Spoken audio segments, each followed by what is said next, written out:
Hello दोस्तों, नमस्कार। कैसे हैं आप सब। चलिए आज की क्लास शुरू करते हैं और आज की क्लास में हम डिस्कस करेंगे हिस्ट्री का मिडीवल। और मिडीवल में सेकंड पार्ट हम डिस्कस करेंगे। उससे पहले मैं आपको थोड़ा सा बता देता हूं कि मिडीवल में दो पार्ट्स आते हैं। जैसे अगर हम बात करते हैं मिडीवल के पार्ट 1 की, तो आइए यहाँ पर हम डिस्कस कर लेते हैं थोड़ा। अगर मिडीवल को बांटते हैं मिडीवल हिस्ट्री को, तो मिडीवल हिस्ट्री आपको मिलेगी दो पार्ट्स में। ठीक है, इन दो पार्ट्स में एक मिलता है आपको मुगल्स का, ठीक है, और एक मिलता है सुल्तान्स का। ठीक, सुल्तान्स जो हैं वो पहले आए और इनके बाद दूसरे नंबर पर मुगल्स का प्रवेश हुआ। ठीक है, तो हम अभी फ़िलहाल क्या करेंगे, मुगल्स के ऊपर डिस्कस करेंगे। लेकिन जो हमारी क्लास हम डिस्कस कर रहे हैं वो मुग़ल के जितने भी रूलर्स हैं, उन रूलर्स के पहले सबसे पहले जो हम लेकर चलेंगे वो क्वेश्चन आंसर सेशन लेकर चलेंगे, है ना। क्या करेंगे, क्वेश्चन आंसर्स। ठीक, तो एक तो ये कि हर एक रूलर से संबंधित जितने भी क्वेश्चंस पूछे जाते हैं, पूछे गए हैं या पूछे जाने के आसार होते हैं, हम उन पे चर्चा करेंगे। ठीक है, हम बहुत ज़्यादा डीप नहीं जाएंगे क्योंकि हम उस पर्टिकुलर को ऑब्जेक्टिव पॉइंट ऑफ व्यू से करेंगे। और एक क्लास के अंदर, जैसे अभी क्लास जो होगी इसके अंदर आपको 25 क्वेश्चंस मिलेंगे और इन 25 क्वेश्चंस में आपको सिर्फ ये देखना है कि कितने क्वेश्चन आपको पता थे और कितने क्वेश्चन आपको नहीं पता है। ठीक है, तो सबसे पहले जो हमारी प्रायोरिटी होगी वो प्रायोरिटी ये होगी कि क्वेश्चन आंसर्स ऑब्जेक्टिव के माध्यम से सीखना। ठीक है, जब हम एक बार ऑब्जेक्टिव के माध्यम से अवेयर हो जाएंगे इस पर्टिकुलर शासक से, तो फिर हम उस शासक को डीपली पढ़ेंगे और फिर वहाँ हम समझेंगे कि एग्जैक्टली उस शासक का क्या रोल होता था। तो अगर मैं फ़िलहाल में मुग़ल के अगर रूलर्स की बात करूँ आपसे, है ना, तो यहाँ पर रूलर्स में आप एक चीज़ याद रख सकते हैं कौन कौन से हैं। तो एक ये भाजी, एक ट्रिक है सब्जी, है ना, फॉर, माँ, शाह। ठीक है, ये सारे रूलर्स के नाम हैं जो भी आए। और आज का हमारा जो टॉपिक है ये बी है। ठीक, जो कि फाउंडर भी है, ठीक है, और फर्स्ट रूलर भी है। मुग़ल का फर्स्ट रूलर और फाउंडर जो है वो कौन है, बाबर है। और बाबर के आगे अगर आएगा तो हुमायूं, ठीक है, हुमायूं के बाद अकबर, अकबर के बाद जहांगीर, जहांगीर, जहांगीर के बाद शाहजहां, शाहजहां, फिर औरंगजेब, औरंगजेब, ठीक, और फिर औरंगजेब के बाद बहादुर शाह। ठीक है, और ये अंतिम मतलब ताकतवर शासक गिना जाता है बहादुर शाह। ठीक, और इसके बाद जितने भी आए वो चले, तो ये जो बहादुर शाह द्वितीय जो था वो 1858 के रिवॉल्यूशन तक था। ठीक है ना, 1858 की क्रांति तक था। उसके बाद ही इन लोगों का समय समाप्त हुआ। ठीक, तो हम फिलहाल बहुत डीप में ना जाके हम ऑब्जेक्टिव्स करेंगे किस पे, बाबर पे। और आइए शुरू करते हैं ऑब्जेक्टिव्स और देखते हैं आप कितना उससे अवेयर हैं। तो पहला क्वेश्चन बाबर से संबंधित है। आप इसको शॉर्ट्स में याद भी कर सकते हैं, लिख भी सकते हैं। ठीक है, और इनके बारे में अलग से आप पढ़ भी सकते हैं कि हु वॉज बाबर। देखिए है क्या, पढ़ने का आप तरीका बदल दिए। ठीक है ना, अगर आपने एक बार नज़रिया बदल दिया ना किसी भी चीज़ को सोचने का, समझने का, पढ़ने का, तो ये तो पक्का है कि नज़रिया बदलते ही नज़ारा भी बदल जाता है। इसमें कोई दो राय तो है नहीं। तो किसी भी चीज़ को देखने का, पढ़ने का, सीखने का अपना आप नज़रिया बदल दीजिए, और एक बार आपने नज़रिया बदला तो आपका नज़ारा भी बदल जाएगा। ठीक है, तो आइए देखते हैं इस क्वेश्चन को कि where was Babur born on February. तो सबसे पहले तो क्वेश्चन में से ही आपको एक पॉइंट ध्यान रखना है कि बाबर का जो जन्म हुआ ना वो 1483 में हुआ और 24 फरवरी के दिन हुआ। ठीक है, तो तारीख कभी पूछे कि बाबर का जन्म कब हुआ, तो 1483 में हुआ। क्लियर है ये बात? चलिए, अब वो पूछ रहे हैं कि कहाँ हुआ। तो आप लोगों में से कितनों को पता है कि इसका जन्म कहाँ हुआ? तो बाबर का जन्म कहाँ हुआ? तो बाबर का जन्म हुआ फरगना में। ठीक है ना? और ये फरगना को मैं थोड़ा थोड़ा जहाँ तक ज़रूरत महसूस होती है मैं बताता चलता हूँ कि आज का उज्बेकिस्तान का क्षेत्र है। ठीक है, कहाँ का? आज का उज्बेकिस्तान। तो उज्बेकिस्तान में जो आज उज्बेकिस्तान है वो फरगना उसी के अंदर पहले हुआ करता था। ठीक है, तो बाबर का जन्म कहाँ हुआ? बाबर का जन्म फरगना में हुआ। और बाबर का जन्म कब हुआ? तो बाबर का जन्म 24 फरवरी 1483 को हुआ। देखिए, यही सब क्वेश्चंस जो है ना एग्जाम्स में पूछता है। और अगर किसी टॉपिक को आप पढ़ते हैं तो उस टॉपिक को पढ़ने के बाद भी आपको इन क्वेश्चंस पे आना होता है। तो आप दो तरीके से, या तो पहले टॉपिक पढ़ लें और फिर उसके बाद ऑब्जेक्टिव्स करें, या फिर ऑब्जेक्टिव्स कर लें उसके बाद टॉपिक पढ़ें। तो इससे ये पता चल जाता है, जब आप क्वेश्चन पढ़ लेते हैं ना तो ये आपको पता चल जाता है कि उस पर्टिकुलर टॉपिक में क्या क्या इम्पोर्टेंट पार्ट है। तो इस बात को आपको ध्यान रखना है। चलिए, तो दूसरे क्वेश्चन की ओर बढ़ते हैं। दूसरा क्वेश्चन है, what was the name of Babur's father? Babur के पिता का नाम क्या था? ठीक है, यहाँ पे ख्वांद मीर, शेख मुबारक, ठीक है, अब्दुल्ला खान या उमर शेख मिर्जा। ठीक है, तो आप देखिए आप लोगों में से कितनों को ये बात पता है। चलिए, इसका जो सही जवाब है वो कौन है? उमर शेख मिर्जा। ठीक है, क्या है? उमर शेख मिर्जा। तो बाबर का जन्म कहाँ हुआ? बाबर का जन्म फरगना में हुआ। ठीक है, और बाबर के पिता का नाम क्या था? उमर शेख मिर्जा था। ठीक है, ये बात आप ध्यान रखिएगा। नेक्स्ट क्वेश्चन की ओर बढ़ते हैं। What was the name of Babur's mother? Babur की माँ का नाम क्या था? ठीक है, फातिमा सुल्तान आगा, या फिर मखद सुल्तान बेगम, या फिर मिवेह जान, या कुतलुब निगार खानम। किस किस को पता है? आप एक बार खुद से भी मतलब लेकर समझ के देखिए किस किस को पता है। ठीक, चलिए मिला लीजिए। सही जवाब है इसका डी। कौन है? कुतलुब निगार खानम। ठीक है ना, ये आप ध्यान रखिएगा। इस पर भी कई सारी चीज़ें बनती हैं, वो हम टॉपिक के अंदर डिस्कस करेंगे। नेक्स्ट क्वेश्चन की ओर बढ़ते हैं। Babar had 3 wives. बाबर की 3 पत्नियां थी। Who among the following was not his wife? तो उन तीनों में से, यानी इन चारों में से, जो यहाँ पर 4 ऑप्शंस हैं, इन चारों में से कौन सी पत्नी बाबर की नहीं थी? तो ये आपको अगर 3 पता होंगी तो चौथी आप निकाल देंगे। तो बाबर की 3 पत्नियां थी, निम्नलिखित में से कौन उसकी पत्नी नहीं थी? तो गुलरुस, महम, गुलबदन या दिलबर। ठीक है, इनमें से कौन सी पत्नी नहीं थी?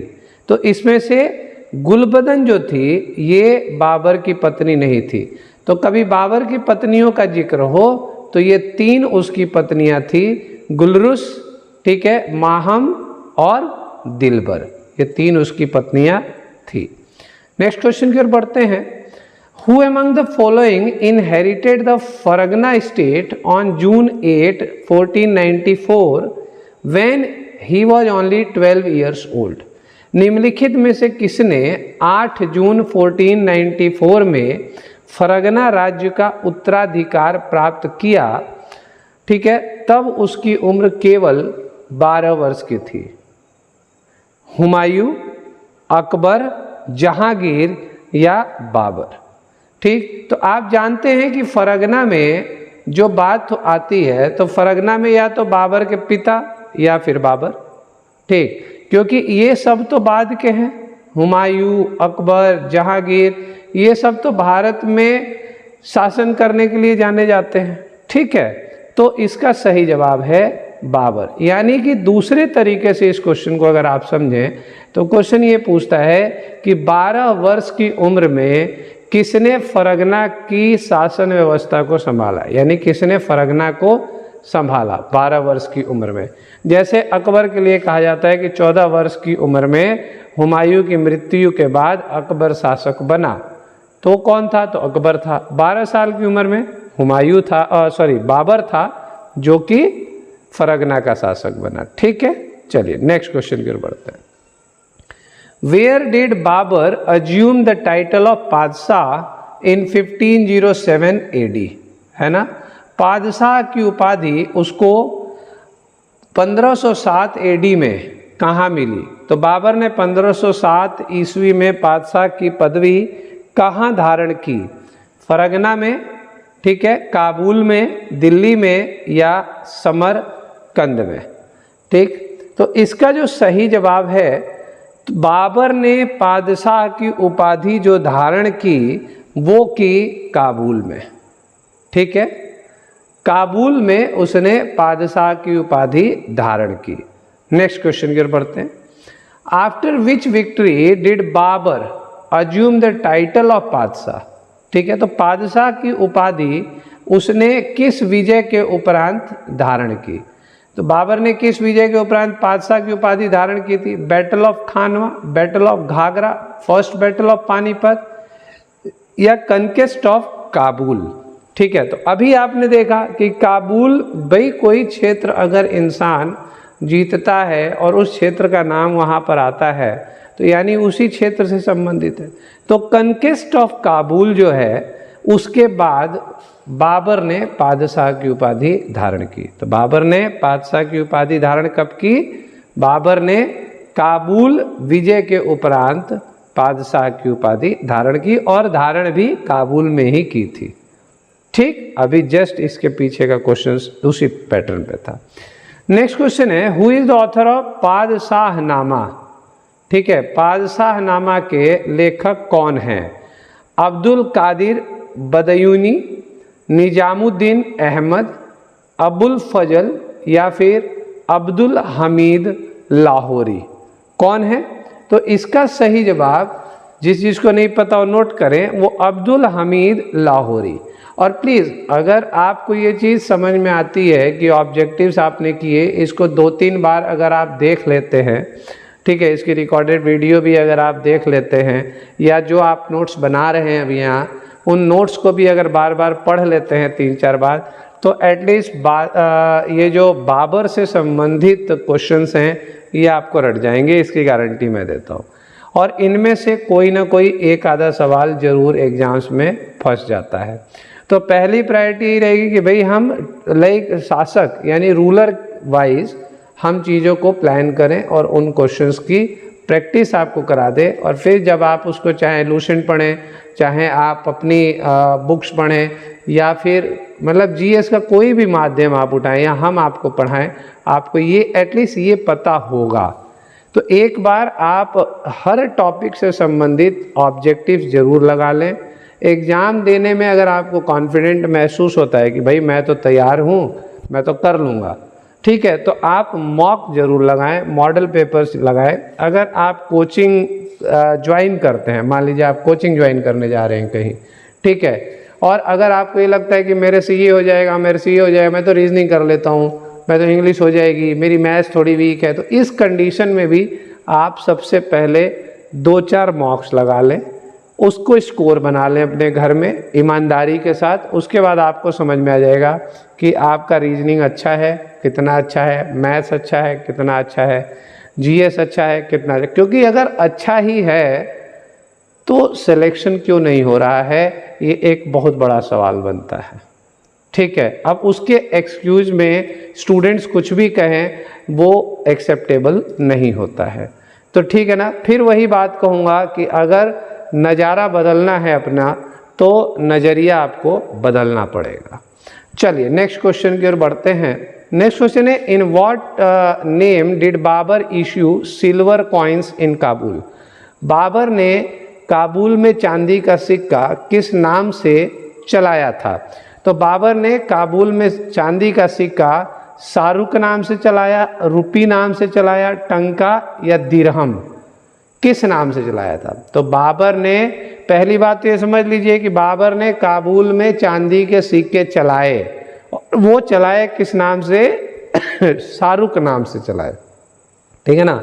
शाहरुख के नाम से उसने चांदी के सिक्के काबुल में चलाए। नेक्स्ट क्वेश्चन की ओर बढ़ते हैं। Where did Babur mint silver coins called Babri? Babur ने बाबरी नामक चांदी के सिक्के कहाँ चलाए? ठीक है, अब ये देखिए बाबरी नाम का सिक्का कहाँ चलाया, और पीछे आपने क्या देखा? पीछे आपने देखा सिल्वर कॉइन्स इन काबुल। तो अब यहाँ पर देख लेते हैं, इन कांधार, इन काबुल, इन सिंध, इन आगरा। ठीक है, तो बाबरी नाम से सिल्वर के सिक्के उसने कहाँ चलाए? तो ये चलाए थे भाई कांधार में। ठीक है, और पिछला क्वेश्चन देखिए क्या था? सिल्वर कॉइन जो उसने काबुल में चलाए वो किस नाम से थे? तो जो काबुल के सिक्के थे वो थे शाहरुख नाम से, और जो कांधार के सिक्के थे वो थे बाबरी नाम से। इसका अंतर आप ध्यान रखिएगा, कोई एक याद आता है तो एग्जाम में एरर होने के चांसेस होते हैं, ठीक है ना। तो एरर से बचना है तो थोड़ा ध्यान से करना है। नेक्स्ट क्वेश्चन की ओर बढ़ते हैं। Through where did Babur enter India from the west for the first time? Babur ने पहली बार पश्चिम से कहाँ होकर भारत में प्रवेश किया? तो कश्मीर में, सिंध में, पंजाब से या राजस्थान से? ठीक, चलिए, तो इसका सही जवाब जो है वो पंजाब से। तो बाबर ने क्या किया? बाबर ने पहली बार पश्चिम से प्रवेश पंजाब की साइड से किया, पंजाब से होकर भारत में उसने प्रवेश किया था। ठीक, आगे बढ़ते हैं। नेक्स्ट क्वेश्चन है, who did not send invitation to Babur to attack India? देखिए, बाबर भारत नहीं आना था, ठीक है ना। बाबर वैसे लूटपाट के लिए प्रयास करता था, लेकिन क्या होता है कि उसको अंदर बुलाने के लिए बहुत प्रयास किया गया, शक्तिशाली भी था। फिर कुछ शासक ये चाहते थे कि भाई जो यहाँ पे रूलिंग पार्टी है उसको हटा के, उससे युद्ध करके, उससे मतलब कैसे भी सत्ता को छीन के वो हमारे हाथ में दे देगा, इसको बुलाओ। तो इनमें से किसने नहीं बुलाया? मतलब बाबर को आप देखिए कि किसने नहीं बुलाया, ठीक है। तो भारत पर आक्रमण हेतु किसने बाबर को निमंत्रण नहीं भेजा था? राणा सांगा ने, आलम खान ने, दौलत खान लोधी ने या शेर शाह सूरी ने? इनमें से किसने नहीं बुलाया था? ठीक है, तो देखिए राणा सांगा ने भी उसको बुलाया था, ठीक, आलम खान ने भी उसको बुलाया था, और लास्ट में दौलत खान लोधी ने तो बुलाया ही था, क्योंकि वो इब्राहिम लोधी को पद से हटा करके खुद शासक बनना चाहता था। ठीक है, तो दौलत खान लोधी के बारे में तो लमसम हर स्टूडेंट जानता है, क्योंकि सल्तनत का अंतिम शासक इब्राहिम लोधी था, और उस इब्राहिम लोधी को हटाने के लिए दौलत खान लोधी ने ही बाबर को इनवाइट किया था। तो ये तो पता होगा सबको। लेकिन राणा सांगा ने भी आलम खान और दौलत खान, ये तीनों ने बुलाया था। जो नहीं बुलाया वो शेर शाह सूरी था। ठीक है, और शेर शाह सूरी आपको कहाँ मिलेगा? जब आप हुमायूं पढ़ेंगे ना, तो हुमायूं के कुंडली में बैठ गया था शेर शाह सूरी। ठीक है, तो आप हुमायूं के केस में शेर शाह सूरी को बहुत अच्छी तरह से पढ़ेंगे। नेक्स्ट क्वेश्चन की ओर बढ़ते हैं। In which year did Babur attack India? Babur ने भारत पर कब आक्रमण किया? 1530 में, 1520 में, 1526 में या 1550 में? ठीक, तो सही जवाब है 1526 में। 1526 में बाबर ने भारत पर आक्रमण किया, और यही 1526 में एक बैटल हुआ है ना, बैटल ऑफ पानीपत, है ना। और ये किस किस के बीच में हुआ था? ये उन्हीं दोनों के बीच में हुआ था, बाबर और इब्राहिम लोधी। तो यहाँ जो मोस्टली क्वेश्चन ऐसे पूछा जाता है कि बैटल्स बाई, आगे आप देखेंगे सारे बैटल मिलेंगे, मैं यही बता देता हूँ, बैटल्स बाई बाबर, है ना। तो ये लगातार आप साल के साल 4 बैटल बहुत इंपॉर्टेंट है बाबर के, उसको आप लिख सकते हैं। जैसे ट्रिक में पान खा चल घर, पान खा चल घर, और एक एक साल के अंतराल पे हुआ हमेशा। जैसे 1526 में आप यहाँ देख रहे हैं कि बाबर ने आक्रमण किया, पानीपत का पहला युद्ध, पानीपत का पहला युद्ध, ठीक है। 1527 में इसे हम कहते हैं खानवा का युद्ध, और ये 1528 में इसे हम कहते हैं चंदेरी का युद्ध, और इसे हम कहते हैं 1529 में घाघरा का युद्ध। तो पान खा चल घर, यानी कि इसको आप लिख सकते हैं पानीपत प्रथम, पानीपत प्रथम, फिर आता है खानवा, फिर आता है खानवा, फिर आता है चंदेरी, क्या आता है चंदेरी, और फिर आता है आपका घाघरा, ठीक है, फिर आता है आपका घाघरा।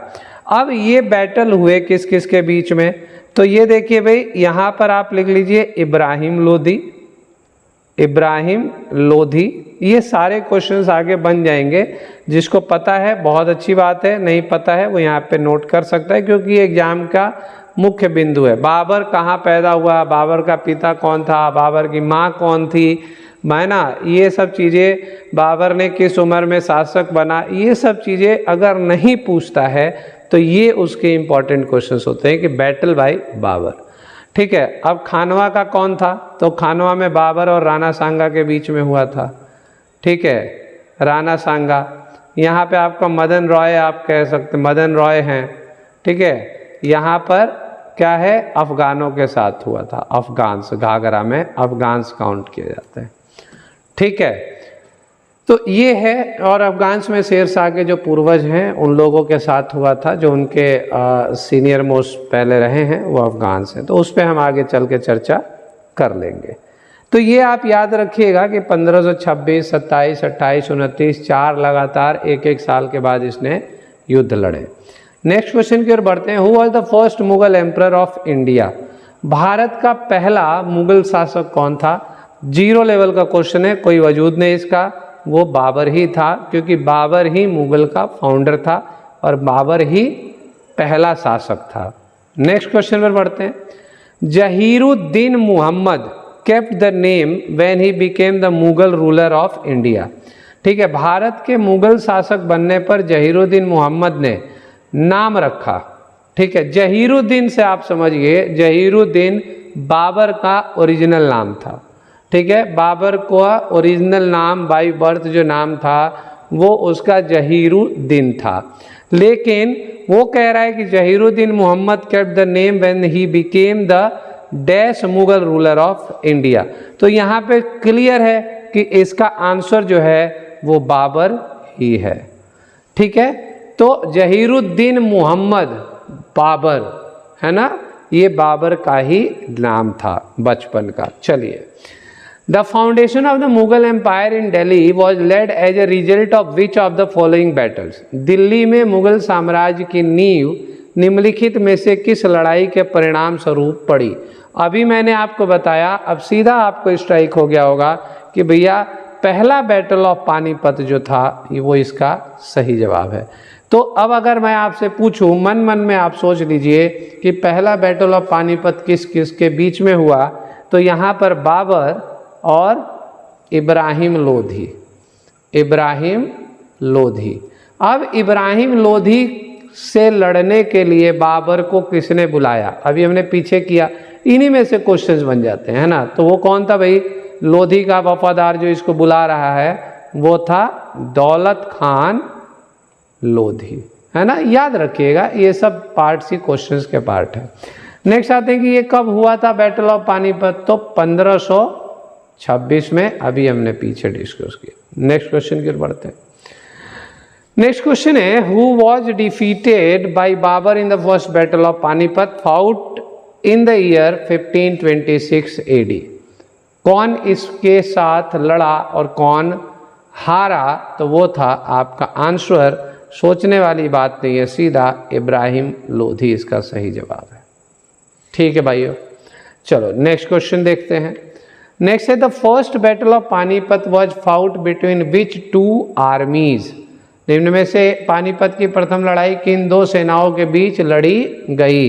तो बाबर और लोधी एम्पायर, ब्रिटिश और बाबर मतलब नहीं है, अकबर और हेमू मतलब नहीं है, अकबर एंड राणा सांगा मतलब नहीं है।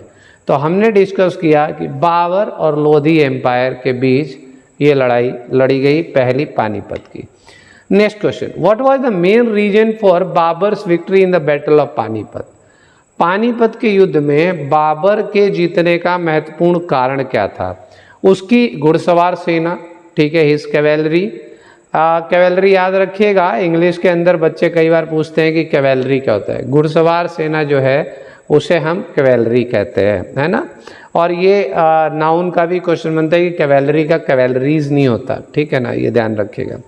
हिज मिलिट्री स्किल्स, उसकी सैन्य कुशलता, है ना। तुलगमा ट्रेडिशन, तुलगमा नीति जो थी वो उसके जीतने का कारण बनी। या फिर अगर हम बात करते हैं म्यूचुअल डिसयूनिटी एमंग अफगान, अफगानों की आपसी में फूट, ठीक है ना।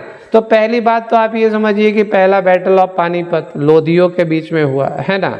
तो इसका सबसे जो इम्पॉर्टेंट रोल प्ले किया वो उसकी मिलिट्री स्किल थी, उसकी सैन्य कुशलता ही उसके विजय का कारण बनी, ठीक। तो बाबर जो बैटल ऑफ पानीपत फर्स्ट में जो कि 1526 में लड़ी गई इब्राहिम लोदी के साथ, उसमें विजय होने का उसका एकमात्र कारण उसकी मिलिट्री स्किल थी, ठीक है। चलो नेक्स्ट क्वेश्चन की ओर बढ़ते हैं। In which war did Babur first use the famous Tulughma नीति, है ना। तुलगमा नीति उसने किस युद्ध में इस्तेमाल की? अब देखो, battle of Panipat 1526, battle of Khanwa 1527, battle of Chanderi 1528, battle of Ghaghra 1529। Babur के द्वारा ये चारों लड़ाइयाँ लड़ी गई हैं। आप पहली बात तो यहाँ से इसका स्क्रीनशॉट ले सकते हैं, मैंने पीछे भी ये चीज़ आपको बता दिया है, ठीक है। तो अब तुलगमा नीति जो इसने अपनाई, ये किस युद्ध के लिए अपनाई? तो सबसे पहला जो युद्ध हुआ था बैटल ऑफ पानीपत, उसी के लिए तुलगमा नीति अपनाई। अब अगर आप लोग थोड़ा सीरियस स्टूडेंट्स हैं, है ना, सीरियस स्टूडेंट हैं और वाकई में आप पढ़ रहे हैं और इसको देख रहे हैं, तो आपका काम बनता है, मैं आप लोगों से बोल रहा हूँ कि अगर जो यहाँ पे बैठ के पढ़ते हैं, जो यहाँ पे बैठ के पढ़ेंगे, वो एक बार मुझे अगली क्लास तक ये बताएंगे कि तुलगमा नीति क्या होती है। और जो ये रिकॉर्डेड वीडियो जब रिलीज होगी तो उसमें जो भी स्टूडेंट हैं, आप लोगों से भी मैं कह रहा हूँ कि अगर आप लोग रिकॉर्डेड वीडियोस देखते हैं तो उस रिकॉर्डेड वीडियो के कमेंट बॉक्स में आप बताएं कि तुलगमा नीति क्या थी, ठीक है। क्योंकि जब आप थोड़ा ऊपर के ओहदे के लिए एग्ज़ाम की तैयारी करते हैं तो वहाँ पर इस प्रकार के सवाल भी बनाए जाते हैं जो बिल्कुल, और आजकल तो एसएससी का या अदर एग्ज़ाम्स का लेवल आप समझ सकते हैं कि जो पढ़ी हुई चीज़ें हैं वो कम पूछता है, जो नहीं पढ़ी है या उस लाइन के अंदर कोई एक ऐसी चीज़ है जो पूछनी चाहिए वो पूछता है। तो सीरियसनेस चाहिए, अगर किसी एग्ज़ाम को क्रैक करना है तो मतलब कहते हैं ना, एकदम घुस जाना है, सीरियस हो जाना है, तब जाके वो निकलेगा। पॉइंट टू पॉइंट चीज़ें, उसके बाद भी जीके जीएस ऐसा एक पार्ट है कि उसके अंदर आप सिक्योर्ड नहीं हैं, ठीक। तो जितना पढ़ेंगे उतना कम है जीके जीएस को। नेक्स्ट क्वेश्चन की ओर बढ़ते हुए, तो ये आपने देखा कि बैटल ऑफ पानीपत में बाबर ने किस नीति का प्रयोग किया युद्ध में? तो तुलगमा नीति का प्रयोग किया। नेक्स्ट क्वेश्चन है, to commemorate the victory of which war Babur gave 1 silver coin each to the residents of Kabul and for this generosity he was given the title of Qalandar, ठीक है ना। ये कलंदर कहलाया। तो एक क्वेश्चन तो यही बन जाता है कि कलंदर जो है वो किस शासक को कहा जाता है? तो कलंदर बाबर को कहा जाता है। अब दूसरी बात ये बनी कि कलंदर की उपाधि उसको क्यों मिली? भाई कलंदर इसलिए कहा गया क्योंकि उसने युद्ध जीतने के पश्चात, आप यहाँ पर देख रहे हैं, 1 सिल्वर का कॉइन उसने each to the residents of Kabul, Kabul के हर एक व्यक्ति को, जो भी निवासी हैं उनको 1 सिल्वर का सिक्का दिया, ठीक है, तो ये किस युद्ध के उपरांत हुआ? किस युद्ध के विजय के उपलक्ष्य में बाबर ने काबुल निवासियों को एक एक चांदी के सिक्के दिए और इस उदारता के लिए उसे कलंदर की उपाधि दी गई? ठीक है ना भाई। तो एक पहली बात तो ये कि कलंदर की उपाधि किस युद्ध के बाद दी गई, दूसरा कलंदर की उपाधि किस वजह से दी गई, और अगर वो वजह पता चल गया कि सिल्वर कॉइन्स की वजह से दी गई तो वो सिल्वर कॉइन्स कहाँ पर दिए गए बाबर के द्वारा। ठीक है, तो ये बात आपको एक क्वेश्चन से 3-3 क्वेश्चन बनने के भी आसार रहते हैं। तो battle of Khanwa, battle of Ghaghra, first battle of Panipat या बैटल ऑफ चंदेरी। ठीक, तो देखिए भारत में प्रवेश करने का उसको मार्ग मिल गया और ये उसका सपना काफ़ी समय से था। तो बैटल ऑफ पानीपत जो उसका पहला युद्ध हुआ इब्राहिम लोदी के साथ, उस विजय के उपलक्ष्य में उसने काबुल के हर एक निवासी को एक चांदी का सिक्का दिया, जिसकी वजह से उन लोगों ने उसको कलंदर की उपाधि दी। क्लियर है? गुड। नेक्स्ट क्वेश्चन की ओर बढ़ते हैं। Who among the following first used cannons in warfare in medieval India? मध्यकालीन भारत में निम्नलिखित में से किसने पहली बार युद्ध में तोपों का, है ना, तोपों का इस्तेमाल किया? यानी कि ये देखिए बहुत सारे स्टूडेंट को इंग्लिश में कैनन्स नहीं पता होगा, बहुत को होता है, मतलब हिंदी का शब्द पता है, इंग्लिश का नहीं पता है, तो वहाँ भी बच्चों के आंसर जो होते हैं वो गलत होने के चांस होते हैं। कितने लोग एग्री करते हैं? अच्छा होते हैं ना भाई, नहीं पता चलता। और अगर मान लो पहले क्या कंसेप्ट था कि पहले इंग्लिश मीडियम और हिंदी मीडियम दोनों साथ आते थे, अब नहीं है। अब क्या होता है, क्वेश्चंस इंग्लिश में आएंगे और आपको उसको स्विच करना है हिंदी पे, तो उतना टाइम भी वो ले लेता है क्वेश्चन क्या लोड होने में, और फिर वापस आप आएंगे तो कम से कम 10-10 सेकंड भी अगर हम मान लेते हैं तो जाना और आना मिला के 20 सेकंड लग जाता है। ठीक है, तो इसलिए अगर आप इंग्लिश मीडियम से पढ़ रहे हैं तो आप थोड़ा इंग्लिश पर अपने कमांड करिए, वो आपके लिए अच्छा रहता है। ठीक है, तो मध्यकालीन भारत में निम्नलिखित में से किसने पहली बार युद्ध में तोपों का इस्तेमाल किया? तो हम सब जान गए, अब तो जान ही गए कि बाबर की बात हो रही है, तो बाबर ने ही पहली बार तोपों का इस्तेमाल किया था। नेक्स्ट क्वेश्चन की ओर बढ़ते हैं। What were the names of Babur's 2 famous gunner? Babur के 2 प्रसिद्ध तोपचियों का क्या नाम था? अब्दुल्ला खान उजबेग एंड अबुल हसन, या उबैदुल्ला खान एंड मंसूर मुस्तफ़ा एंड उस्ताद अली कुली, या अब्दुल खैर खान है खवान मीर? ठीक है ना, तो ये 4 में से कौन 2 तोपची बाबर के थे? तो इसका सही जवाब आप देखिए, मुस्तफ़ा एंड उस्ताद अली कुली। मुस्तफ़ा और उस्ताद अली कुली जो थे वो बाबर के 2 प्रसिद्ध तोपची थे, 2 फेमस गनर्स। समझ में आ रही है चीज़ें? क्वेश्चंस याद हो रहे हैं? ओके, और इनको ना आप 2 बार 3 बार करिए, क्योंकि अल्टीमेटली आपको चीज़ों को पढ़ के इसको भी करना है। तो इसको चीज़ों को करके जो जो पॉइंट्स हमें मिलते जाते हैं उन पॉइंट्स को हम बुक्स के अंदर अगर स्टडी करें और मार्क करें और उनसे संबंधित चीज़ें पढ़ें तो वो हमारे लिए काफ़ी पोटेंशियल का काम करती है। नेक्स्ट क्वेश्चन बढ़ते हैं। Which was the first war in medieval history which was fought on both water and land? ठीक, तो मध्यकालीन इतिहास में वह पहला कौन सा युद्ध था जो जल एवं थल दोनों पर लड़ा गया? पानीपत का पहला युद्ध, खानवा का युद्ध, चंदेरी का युद्ध, या घाघरा का युद्ध?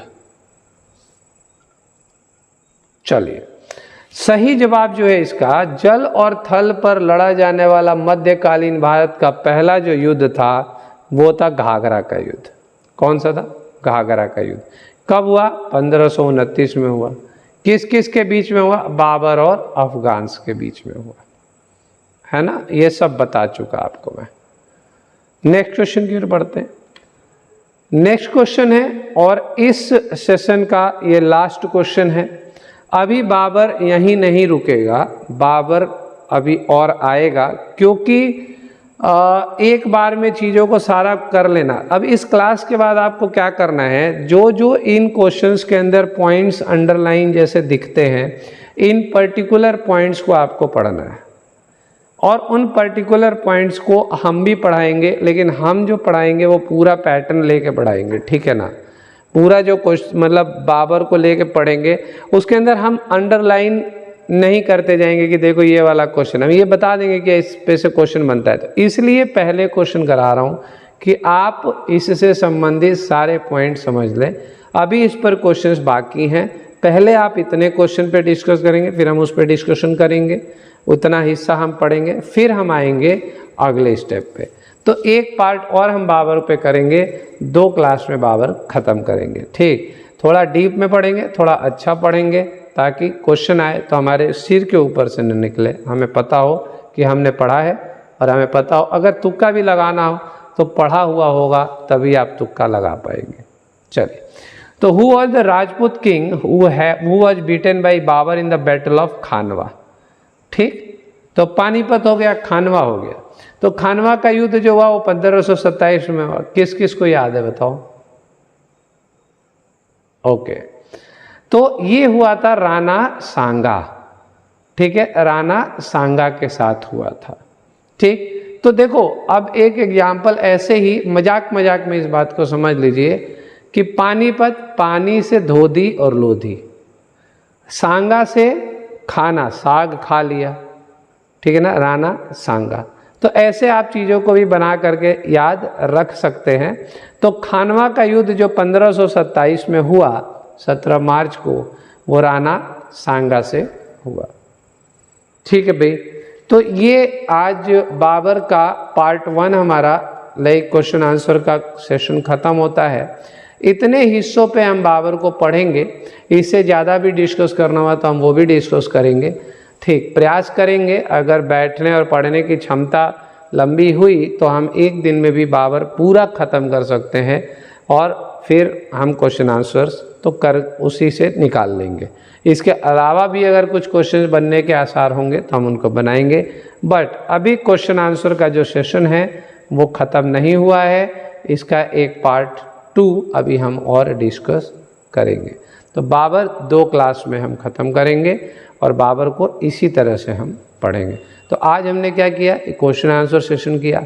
आपका होमवर्क ये बनता है कि आप अब इन क्वेश्चंस को पढ़ने के बाद बाबर को पढ़ेंगे, है ना। अब चाहे आप लूसेंट से पढ़ लें, चाहे आप ऑनलाइन पढ़ लें, या कोई भी माध्यम हो, कोई बुक से पढ़ लें, लेकिन आप बाबर को पहले स्वयं पढ़ें, मतलब खुद से पढ़ें, ताकि जब सामने वाला व्यक्ति पढ़ाए और समझाए तो आपके दिमाग की नसों में वो बातें बैठ जाए।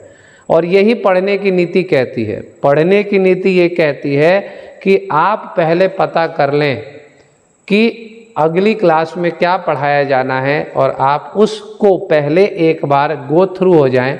तो क्या होता है कि जब आप स्वयं पढ़ेंगे, खुद से पढ़ेंगे, तो भाई उसमें कुछ चीज़ें याद रहेंगी, कुछ भूल जाएंगी, और जैसे ही टीचर आपको पढ़ाएगा वो रिकॉल हो जाएगी, और रिकॉल हो जाएगी तो वो आपको रिकॉल की हुई चीज़ लंबे समय तक चलती है। तो पहले पढ़ने की नीति बताइए, आँख मीच करके सीधा क्लास में मत पहुंच जाइए, है ना, कि बस ऐसे उठे और चल दिए, हमें तो पता ही नहीं, आज क्लास पता ही नहीं है क्लास किस चीज़ की, है ना। पता होना चाहिए, टॉपिक पता होना चाहिए, उस टॉपिक को पढ़ के जाना चाहिए। और नहीं पता है तो आप पहले पूछ लें, जहाँ भी आप लोग पढ़ें। मतलब आप जैसे जो बच्चे ऑनलाइन मुझे देख रहे हैं, मैं उनको कह रहा हूँ कि आप जहाँ भी पढ़ रहे हैं आप इस बात की पुष्टि कर लें, पता कर लें अगली क्लास क्या है। और रात को 1-2 घंटे, आज के टाइम में आप लोगों के पास माध्यम है पढ़ने का। आप सोचिए, हम लोग पढ़ते थे या हमसे भी पहले के लोग पढ़ते थे, हमारे टाइम में भी ऑनलाइन का कोई रिसोर्स नहीं हुआ करता था। तो अगर हमें पढ़ने का लाइक हमारे पेरेंट्स इस कॉन्सेप्ट को समझाते थे कि पढ़ने का तरीका क्या है ना, लोग कैसे पहले पढ़ा करते थे, तो वो उस कंसेप्ट पे पढ़ना होता है। और कोई भी सक्सेसफुल इंसान से अगर आप पूछोगे तो वो इसी बात को बताएगा। मैं कोई अकेला इंडिविजुअल ऐसा बंदा नहीं हूँ जो पहली बार ये बता रहा हूँ, और ना आप ऐसे बंदे हैं जो पहली बार आप इस बात को सुन रहे हैं, ठीक है। लेकिन सबसे ज़्यादा ज़रूरी है अपने जीवन में उस आचरण को उतारना। टीचर भी अगर आपको पढ़ाने आता है ना तो एक रात पहले उस चीज़ को रिवीजन मार लेता है। अब उसका अभ्यास इतना है कि वो एक नज़र मारेगा तो उसको सारा याद आता है। यही अभ्यास आपको हो जाएगा, एक नज़र मारोगे आपको सारा याद। अब एग्जाम के टाइम, हे भगवान पेपर आ गया, सारा कैसे पढ़ेंगे, क्या मतलब है? गो थ्रू हुई है, सब याद आ जाएगा, ठीक है। इसे रिकॉल मेमोरी कहा जाता है। अगर आपने पढ़ा है, अच्छे से नोट्स बनाए हैं, आप उसी को पढ़ के एग्ज़ाम क्रैक कर सकते हैं। क्लियर है? चलिए दोस्तों, मिलते हैं आपसे, ठीक है, अगली क्लास में। तब तक के लिए जय हिंद।